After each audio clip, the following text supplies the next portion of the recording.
When you're in your mid-20s, you really only have three options. Get married, Get a master's, or run a marathon.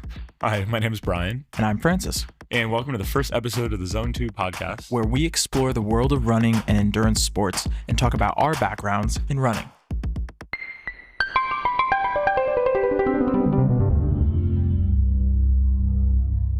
So I guess a little bit of background about the two of us. So we're both in Boston. We both run in Boston. Boston is a extremely fast city for running. There are a lot of people running pretty much all the time. If you go out on the Charles, you're going to see at least 30 or 40 people, and that's on the low end. If you're out on the Esplanade, it could be upwards of 100.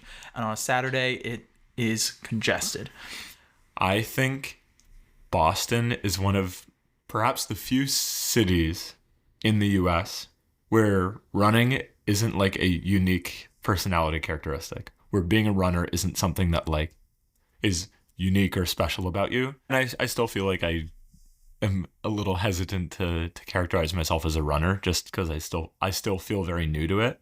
When I was growing up and I was really little, I guess as any kid's experience can probably attest to, I had been signed up for every sport for a season, see if you like it. And I played soccer when I was really little and I hated it. I would literally sit down on the field and refuse to play and pick dandelions because, as my parents quote, I hated running. I hated it so much. I absolutely despised running. When I was in middle school, I did like cross country for a couple years. My ankles like pronated really bad while I was growing and like my feet hurt when I was running. I hated it. I just couldn't stand it. Then I had been swimming over the summer and I started swimming more competitively. I swam for a club team and then I swam for my high school, all through high school. I was a distance freestyler and I also did breaststroke. Graduated from high school, I think I was kind of over it and a little bored of just doing laps, staring at the black line at the bottom of the pool. I wanted to try something different. So I go to UVM and I joined their collegiate club water polo team.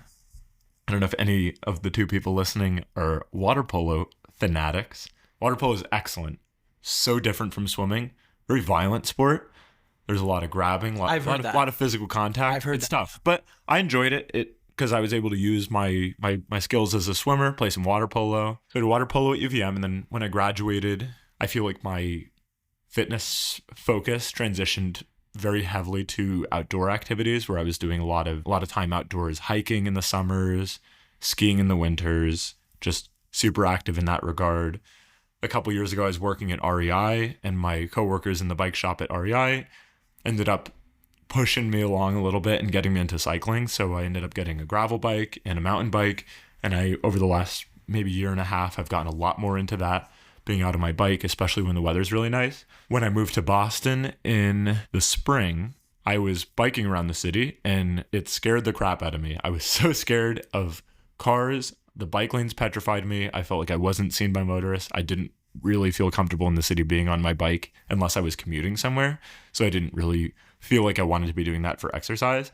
So I decided to try running just as a way of exploring the city, being outside, getting exercise, kind of having access to those outdoor spaces while living in the city. And I wanted to do it more. And I also wanted people to go running with. So someone recommended that I join a run club. Which one? So someone recommended I go check out Heartbreak, the run store in Cambridge. Shout out. And everyone was so welcoming, so much energy, so much positivity. It was awesome having people to go with, show me around the city. Really easy way to make friends, I feel like, still as someone who is new in Boston. So I started going more regularly, but I was finding everybody was training for a race. Everybody had a marathon, half marathon, something coming up that they were training for. And I was just there to make friends. So then I was like, I feel like I should have something on the schedule just for the fun of it. I'm doing all this running now anyways, might as well do a race. So I signed up for the Cambridge Half and ran it in November, at the time telling myself if I had gotten to that point where I could race a half marathon and I was still enjoying running, still having fun, that I would consider signing up for a full marathon. So here we are now in week 9 of training for my first full. And that's my journey to running. Wow. You're welcome for listening. What a great journey. No, that's awesome. Yeah. I feel like mine is not as interesting. I also did soccer in middle school. I was afraid of the ball. and terrified. I remember getting in the car after games. My dad would be like, "You got to be more aggressive," and I was like, "I don't really like this at all." Especially after you see one of your teammates get like clocked in the head with like a 90-mile-an-hour like penalty kick, and you're just like, you see his nose explode, and you're like, you know, maybe I do non-contact sports moving forward. I went to high school. His nose exploded. Well, like he like broke his He got nose. snaped. You mean Voldemort did? Oh, we got that. Come on, get your Harry Potter references right, dude. This is not a half-assed podcast. We get our Harry Potter references right every time. But yeah, no, I did cross country, I think like in 8th grade, which is like mile races. That's it. And we had like two. We had like cross country club. It wasn't like an actual organized sport. And then I went to high school and we actually had organized sports. And that's when I joined the cross country team. My oldest sister had just graduated from high school and she had been on the cross country team for a year and she really enjoyed it. So I remember showing up. And I was also coming from a private middle school to a public high school. So I didn't really know anyone. So it was really good to kind of have that organized sport preseason before school actually started. So I actually got to meet people and run a couple races with them even before school had started, which was really cool. And the one regret that I have is that I did not take cross country seriously until my senior year of high school, which kind of bums me out. Yeah, I didn't have like great times. I would only do it for one season. And then my senior year, I was like, okay, you know what? This is something I really want to commit to and want to get better at. And I clocked some respectable times in the 5K my senior year. I think my PB was at the time, and I don't count this as my PB anymore because once you turn 18, I feel like all of your personal bests kind of reset. Like your body's completely different. Your endurance is completely different. Like your joints get a lot more fragile and that sort of thing. So I think like my fastest 5K was like 17:40 something, which is that's pretty quick. It's fast, but it's pretty middle of the road for high school, I would say. And then I went to college and did absolutely nothing aside from obviously my academics, but I did acapella. And acapella, that's a different story. And I did, zero exercise, didn't do any sports, didn't go to the gym. I think I went to one spin class the entire time. That's enough for, so a quarter of a spin class per year for 4 years? Yeah, pretty much. Yeah. And then I moved to Boston, still didn't do a lot of running. It was more of like I would do cardio and then go to the gym or something like that, or run to the gym. And then literally last year or less than a year ago, late February, I was like, you know what, I'm going to run. I like ran out and did 2 miles and like basically died. Rest in peace. Catching my breath. It wasn't even that fast. And now, it's been almost a year and I've clocked several hundred miles. I've done a half marathon. I've done a couple 5Ks. I've done a couple like 10Ks. One 10K. I did the Falmouth Road Race, which I really enjoyed. But really, I kind of got into it because one of my coworkers was training for a marathon, and I went on a couple long runs with him. And it was like at that moment where I realized I didn't have to go out and run because in high school, the volume that we were training at wasn't that high. So really, the only time you pushed yourself was at the race. And that was just an all-out sprint. So I kind of had this mentality that, like, in order to be good at running, you just have to run fast. And then after running with my coworker who was training for a marathon, he was telling me, no, you actually want to be running 80% of your training at your zone 2 pace. Hence the name of the podcast. And we can get into in later episodes, like, what that means. But essentially what it is it's not your fastest pace. In fact, it's actually much, much slower than any of us would actually race. You want to keep your heart rate down. And it was that realization was like, oh, okay, well, I can make this enjoyable then.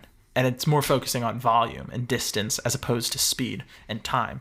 Since then, I joined run clubs, Heartbreak Run Club. I've been to a couple practices with them. I also run with the Brighton Bangers. And I've really enjoyed the community that I found. The one thing that I was the most scared of was people gatekeeping running because I knew a lot of very like egotistical runners in high school, but my experience has been like the exact opposite of that. Everyone's been super welcoming, friendly, supportive, and it's just kind of like opened my eyes to this whole community that like I didn't even know was here. And I've had a blast for the past year. So that's kind of like my my journey into or rediscovering running as a passion and as a hobby of mine. And currently I'm also training for a marathon. Yeah, I think it's interesting hearing your story and hearing you talk about that experience of when you were training in high school, running with intensity every time you went out, and then realizing at this point now that you can go run and you don't have to kill yourself every time you go out running, that you can go for an easy run, a zone 2 run, and take it easy. It's a conversational pace. You can go with friends. You can make it fun, and you're not going to be obliterated for the rest of the day because you gave it your all on the workout. I think what was always hard for me, and I feel like there have been times in the past I've tried to get into running, and I've gone through phases where I'll do like for a couple weeks, I'll try getting into running, and I never felt like I was able to get over that hump where I started enjoying it, where something was always keeping me from being able to call myself a runner and be like, I'm enjoying this. I'm doing this because I want to, not because I feel like I'm forcing myself to do it. And I feel like a big part of why that is again, not really understanding that intensity requirement, that you don't need to push yourself every single time you go out. You can just go and have a nice run. And I feel like when I first started getting into it, every time I would go for a run, I would just be like, I'm going to go see how far I can run and go As at the fast fast as you can, yeah. Yeah, and then you'd be sore after if you're not conditioned to it. And You're like, I hate this. Yeah. And I pulled every muscle in my leg. yeah, you're like, why would you sign up for this? Why would anyone voluntarily want to do this? And then you kind of realize when you start taking those easy runs, you start going with friends, you start building your mileage slowly, that's where the enjoyment comes from, is kind of that just consistency rather than actually seeing how fast can you go every single time you go out. Oh, I 100% agree. And there's a great quote, and I'm probably going to botch it, but I forget who said it, but it was, you never rise to meet your goals. You always fall to the quality of your systems. Okay. Meaning that like you're not going to wake up tomorrow and run a marathon. I think there are very few people that could do that or that would want to do that. It's like, no, you have, 6 months maybe to train for this. And at the end of those 6 months, you will not only be able to run that distance, but you'll be able to do it in a time that you're proud of. And that's sort of the key, I feel like, when it comes to endurance sports like running or cycling or anything like that, is you're not doing it for the races necessarily, although those do feel great.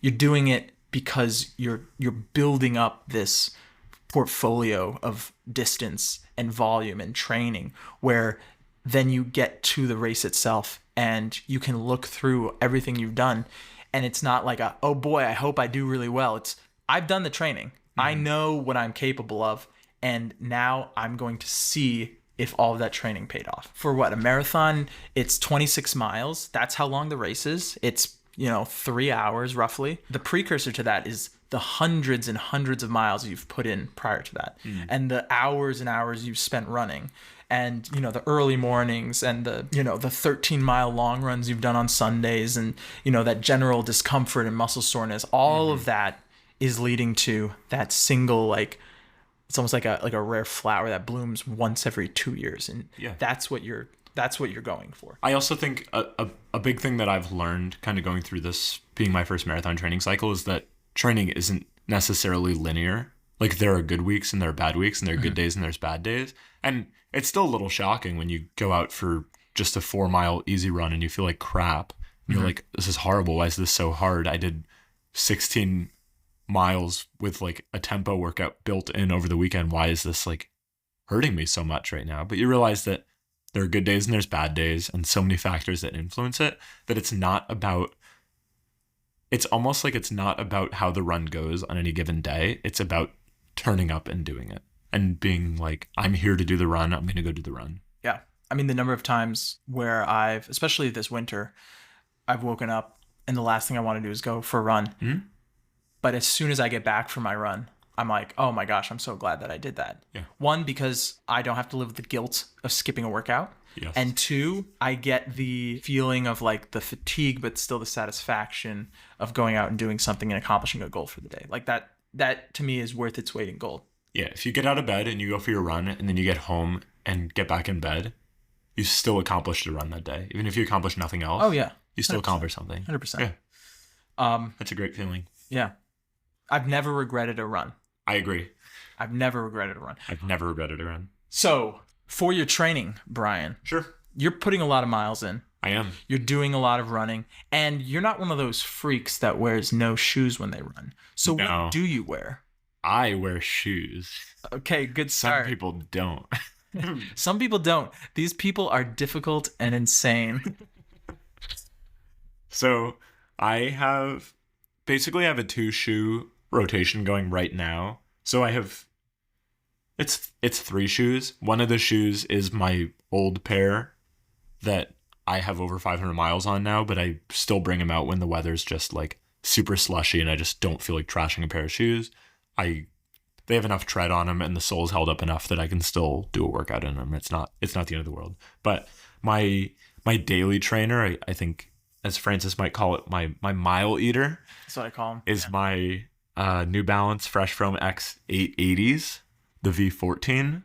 So I bought my first pair in the fall, or I guess in the summer, end of the summer. I went to Heartbreak and I said, I'm running this half marathon. I've never done one before. I am a student right now. I really don't feel like spending a buttload of money on multiple pairs of shoes. I just want one shoe that I can go out and run in every day that will do what I need to do and that I can wear for the half marathon. So that's what I found in the 880s. They fit really well. I have a pretty wide foot. I have a pretty wide forefoot. So New Balance historically has worked really well for me. My soccer cleats are New Balances. My hospital shoes are New Balances. So I feel like New Balance has done me right in the past. I tried a few. I tried a couple pairs of Brooks Daily Trainers. I settled on the 880s. They just felt right. And like I said, my first pair, I have over 500 miles on them. And I still absolutely love them. They're just reliable. My feet feel great. My knees feel great. I feel like I can crush miles in them. Yeah, I'm just a huge fan of the 880s. They're consistent. They're reliable. I feel like I would describe them as the Honda Accord of a running shoe. And then I bought a speed workout shoe with kind of an eye on potentially wearing this shoe for the marathon in the spring. So the New Balance Fuel Cell Rebel V4, it has a different foam composition than the Fresh Foam line at New Balance. A little bit more responsive, I would say, a little bit higher energy return, a little bit less cushion. The Fuel Cell Rebel is also noticeably lighter than the 880s. It's about 100 grams lighter per pair. I certainly notice it. It definitely feels a little bit less stable when I go out, but it's certainly a faster shoe. So that's what I'm using right now when I go out for a tempo workout or when I do a track workout. I haven't put too many miles on them yet, but I'm excited to. It's a great shoe. They look really cool. And we'll see how it goes. Do the Fuel Cell Rebel V4s have a plate? They do not have a plate. Okay. The Elite. The So the Elites- Fuel Cell okay. Elites have a plate. Gotcha. No plate for the Rebel. But I didn't feel like, well, I mean, one, speed-wise, I don't really feel like I'm in the demographic where I feel like I need a plated shoe right now. And just for a trainer / maybe race day shoe, I really didn't. I didn't have the money or feel like the knowledge or expertise to want to get a plated shoe right now. That's fair.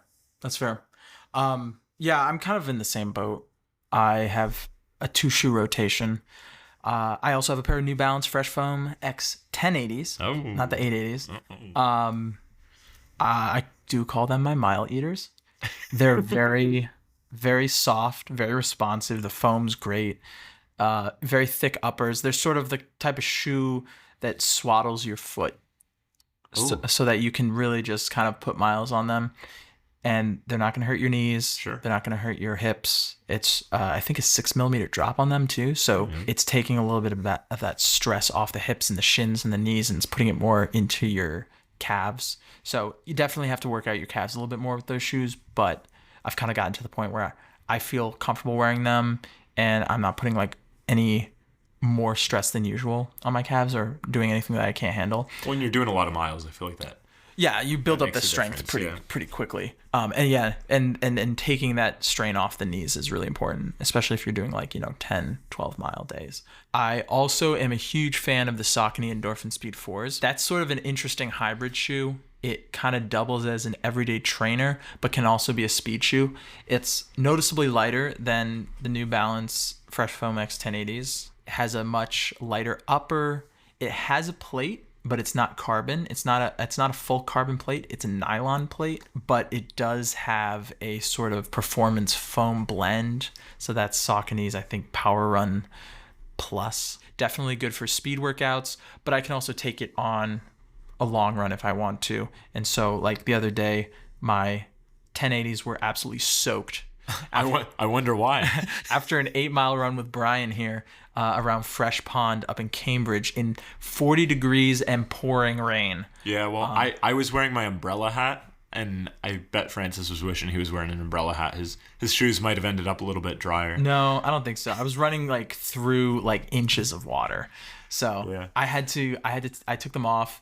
I put them next to the radiator. I woke up the next morning to go for my long run, and they were still soaking wet. But yeah, the Saucony Endorphin Speed 4s. If anyone is a fan of Saucony, they're definitely a more narrow shoe. So if it doesn't fit your profile of your foot, like completely fine. But I highly recommend. It's just like a very snappy everyday trainer. Cool. I love them. It's my second pair. I have an old pair that has 388 miles on them. Mm-hmm. So I just got a pair of new ones. New colorway. I like it. It's sort of like this orangish white. And then my Fresh Foam X's, I think I have about 140 miles on those. So, are you thinking that's going to be your race day shoe in May, or are you jury's still out? Jury's still out. I did try the Endorphin Speed Pros, which is the level up from the Speed 4s. Okay. And then there's the Pro, and then there's the Elite. So you have the Speed 4, I think it's the Pro 4, and then you have the Elite. And then you have the Elite V2, which comes out in March. I have not tried out the Elite V2 because it hasn't been released yet. I'm not a huge fan of the Pro. I also tried the Adidas Adios Evo Pro at Marathon Sports. Kind of a big fan of those. I like the way they look, and I like the fact that they have Continental tire rubber on the toe. Like, that's kind of cool. You feel like a race car.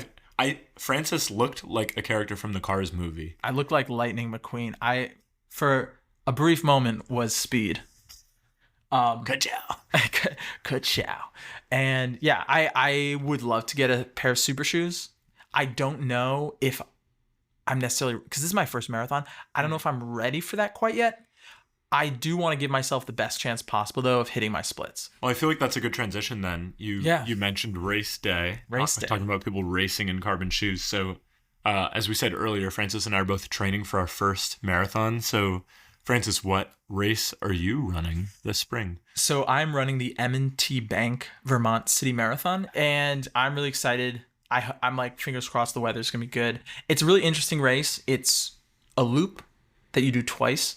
And so you have this field of people who are either running a full marathon just themselves, groups of 2 people running half marathon relay, or 3 to 5 people running a full marathon with different relay segments. So I think in terms of pacing, it's going to be an interesting challenge to try and figure out who's running the marathon all the way through and who's running the half marathon as a relay and who's running like maybe a 5-mile segment of a 3 to 5 person relay, because depending on that, they're going to be running probably faster and I have to like stay in the zone.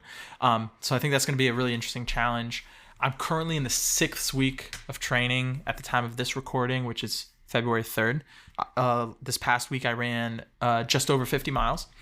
I was looking at my year-to-date mileage, and in January, I ran a total of like 178 miles. So, I mean, it adds up really fast, and it sounds like a lot, but that's just, going out and running miles every day. Obviously, I'm not doing all that at once. But some of the things I've learned up until... Actually, you talk about your race, and then we'll kind of discuss the things we've learned up until this point. Oh, sure. Okay. So, when I was marathon shopping in the fall after I did the half, I felt really good about the Cambridge half. I knew I wanted to do a full.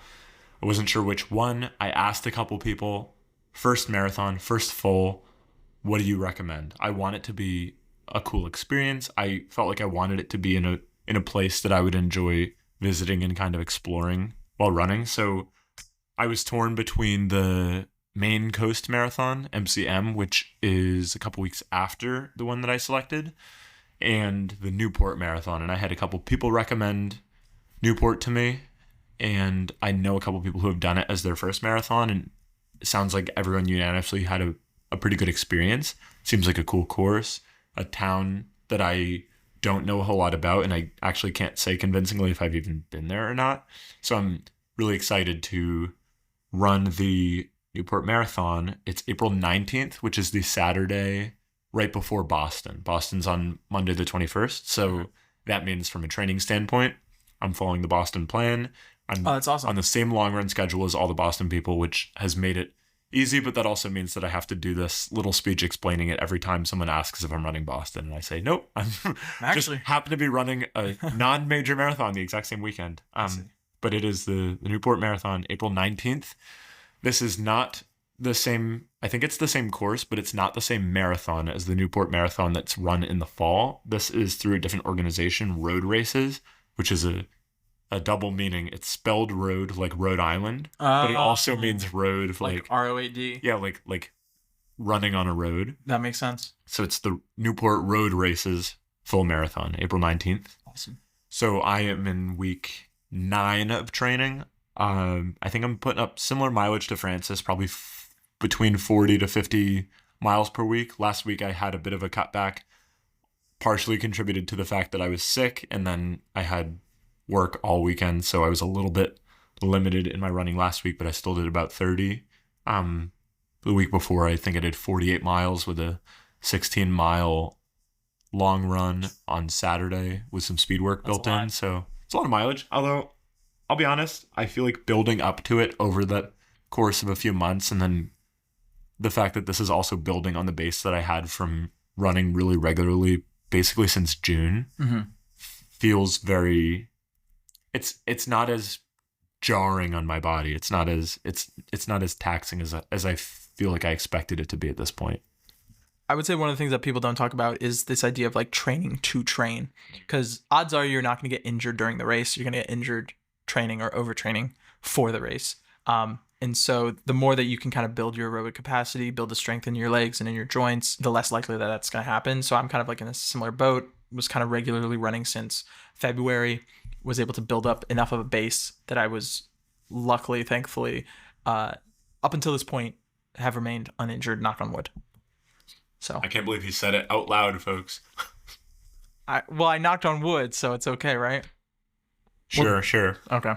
So some of the things that I've learned, though, in these 6 weeks of marathon training, and I'm sure that you also feel this way, eating enough food right now seems to be the hardest thing for me. Oh, it's impossible. My roommates have been making fun of me. I feel like I have 3 dinners some nights. I just can't get enough food. There have been nights, I mean, you look at the number of calories that you burn in a single long run. Like, say you're running 16 miles, say you're running 12 miles, you're burning at least 1,300 calories just in that workout. And then you're doing that every single week, potentially every single day. Like if you're running 8 miles or if you're doing like an interval workout, you're going to be burning a comparable amount of calories. And so you have to be able to replace those calories, or else you're just going to start to lose muscle mass. You're going to open yourself up to the potential for injury. Like your bones can get more brittle. Also, you're just going to be tired. Oh yeah, you're going to be tired. You're not going to have the motivation to run. Like you need to fuel. And I think that's another thing that I've noticed is sort of like this reframing of what food is. As opposed, it's no longer this like, oh, I'm going to go eat and it's going to taste good. I mean, it still does. And I still love it. But thinking of food as less of an entity in of itself and more as like something to fuel me. It's like, okay, I need to eat X amount of calories in order to like just maintain my current fitness. Yeah. No, it's a really good point. I feel like I've enjoyed eating what feels like indiscriminately a little bit, especially I give myself like a little treat. So Saturday, obviously I do a long run. We talk about the calorie demands of being on your feet for 2 hours. If you're running like 16 miles, then you get home, you're just going to be hungry for the rest of the day. But I find as soon as I get home, it's almost hard to eat because your body's under so much stress from having been on your feet for so long that it takes a minute to get to the point where you're like, all right, I want to have a meal now. You need to replace electrolytes, replace fluids, get sugar in your body. I feel like is a priority for me when I get home. But those evenings after a long run on my Saturdays, I feel like pint of Ben and Jerry's, take it to the house. Like you what's gonna happen? Like I feel like it's good. It's calories. Your body needs it. I feel like I don't really think about, oh, like maybe I shouldn't throw out the lid after I open this pint of Ben and Jerry's. It's just gone. Oops. No, I mean the thing is, and I'm not endorsing people to go out and eat like unhealthily. I am. Maybe Brian is. Like you obviously you have to be eating like good stuff at the same time. But that being said, sometimes you just need calories. The other thing too is when you can't get the nutrients from your food, taking supplements when possible. I'm currently like I have a daily pill box, like one of those like old not old person boxes, but like it's like Sunday, Monday, Tuesday, Wednesday, and it's like you open the lid. It's labeled. It's labeled so I don't forget. I know which day. Although I'm off by a day. I don't know how that happened. So you forgot, folks. I thought I didn't read the big letter M on there. I thought it meant Sunday for some reason. No, so I'm taking like fish oil every day. I'm taking B complex every day. I'm taking B3K2. I'm taking B2 and I'm also taking collagen supplements, but I'm also doing protein powder and creatine at the same time. And that's more of like just to focus on making sure I have enough protein so that my muscles can repair after long runs. I do that after a workout. I'll come home and I'll have a glass like with protein powder, big tall glass of milk, protein powder, get the calories, get the fat, get the protein. Yeah, and that's another electrolyte replenishment. Yeah, plain water doesn't cut it. Yeah. And the other thing too that I've noticed is really important, sleep. Like being able to get a full 8 hours and have your muscles repair overnight. Like the difference in my workouts coming from a good night's sleep versus a poor night of sleep is night and day. That's interesting to hear you say that because I actually feel like sometimes I enjoy my runs or feel better on my runs when I sleep worse the night before. Interesting. I wonder why. I'm not saying don't sleep. I just think I don't necessarily have the best relationship with healthy sleep. I average like 6.5 hours a night. Last night I got a 99% sleep rating by Garmin, which I didn't even think was possible. I mean, it's there for a reason. But it's an anomaly. I got like 8 hours 15 last night. Usually, like I average 6.5. Every other night this week, I've gotten like 5.5, just because work and schoolwork's been crazy and training. I've had so much going on. It's just hard to get enough sleep. I will say, like before races, I get the pre-race jitters. So generally speaking, my pre-race sleep is worse. So I don't know. I it's probably just like nerves or whatever. Something I'm definitely looking into for the marathon to try and combat that as much as possible, because you want to have a good night of sleep. You want to be well rested. But also it's not just the night before that you're resting. You're resting the 2 weeks prior. Leading up, you have your taper week. So you're cutting back on mileage. You're trying to sleep more, that sort of thing. And hopefully you feel good enough during the race. Yeah. So, I mean, that's pretty much, I don't know. How do we wrap this up? How do we wrap it up? How do we wrap it up? Oh, icebreaker or fun fact. Oh, I do have a fun fact.